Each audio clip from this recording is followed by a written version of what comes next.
क्योंकि लोक मंगल का ये बजट है, इसलिए प्रभु राम लोक मंगल के प्रतीक हैं।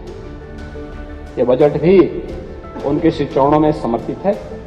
इसलिए कहना कि आप प्रभु राम को लाए हैं, ऐसा कहकर कि आप भगवान प्रभु श्री राम का अपमान तो कर ही रहे हैं, साथ ही साथ धर्म को भी अपमानित कर रहे हैं। 2017 में हमने अपना पहला बजट उस समय प्रस्तुत किया था। तब भी हम लोगों ने इस बात को कहा था कि हमारा ये बजट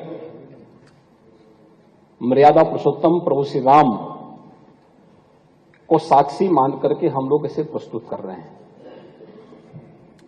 और ये हमारा सौभाग्य है कि जब आज हम लोग, मेरी सरकार ने अपना 8वां बजट प्रस्तुत किया है, तब अयोध्या में प्रभु रामलला का भव्य, दिव्य और नव्य मंदिर बनकर के आज प्राण प्रतिष्ठा का कार्यक्रम भी बड़ी धूमधाम के साथ संपन्न हो चुका है। रामलला वहां विराजमान हो चुके हैं और इसलिए बजट भी प्रभु राम के श्री चरणों में समर्पित है, क्योंकि लोक मंगल का ये बजट है, इसलिए प्रभु राम लोक मंगल के प्रतीक हैं। ये बजट भी उनके श्री चरणों में समर्पित है। महोदय, अमृत काल के इस पहले बजट में राम राज्य की उन अवधारणाओं को साकार करने का पूरा प्रयास हुआ है। देश की सबसे बड़ी आबादी के राज्य में आर्थिक विकास की गति को तीव्र करने की दिशा से एक सर्वस्पर्शी, सर्वसमावेशी और लोक मंगल के साथ साथ उत्तर प्रदेश को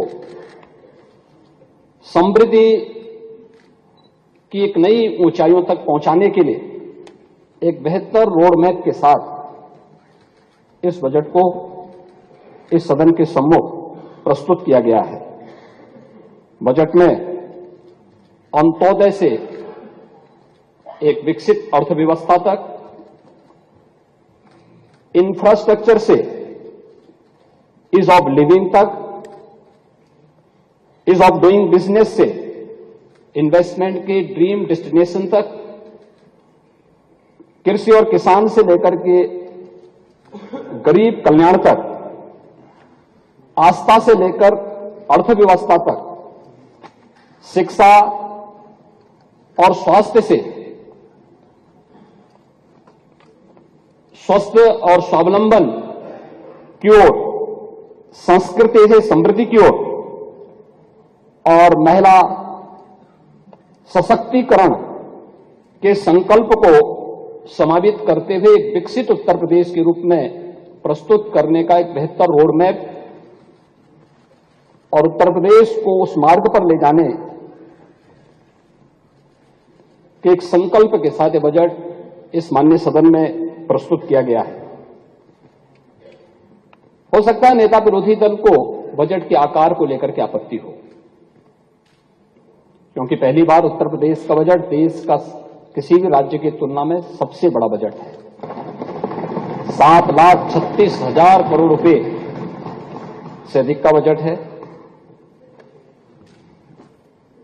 ऐतिहासिक वर्ष का एक ऐतिहासिक बजट भी है। अगर हम लोग 2012-13 की तुलना में देखेंगे तो 3 गुना से अधिक है। 2016-17 की तुलना में देखेंगे तो उनका उस वर्ष का चुनावी बजट था, उस सब के बावजूद उससे भी दोगुना बजट है। गत वर्ष की तुलना से देखेंगे तो लगभग 7% वृद्धि के साथ बजट इस माननीय सदन में प्रस्तुत हुआ है। हालांकि ये बात कही गई कि मैंने प्रभु राम का नाम नहीं लिया। जब प्रभु राम दिल में ही बसते हों तो फिर नाम लेने की जरूरत क्या है?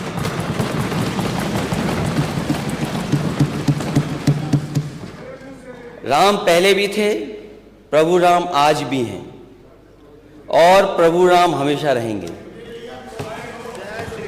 जब हम और आप नहीं थे प्रभु राम तब भी थे, और जब हम और आप नहीं रहेंगे प्रभु राम तब भी रहेंगे।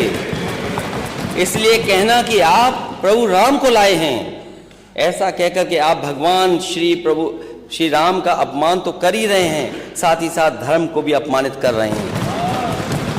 याद रखिए, प्रभु राम अजर हैं, अमर हैं और सबके हैं। प्रभु राम के नाम पर राजनीति करना बंद कीजिए।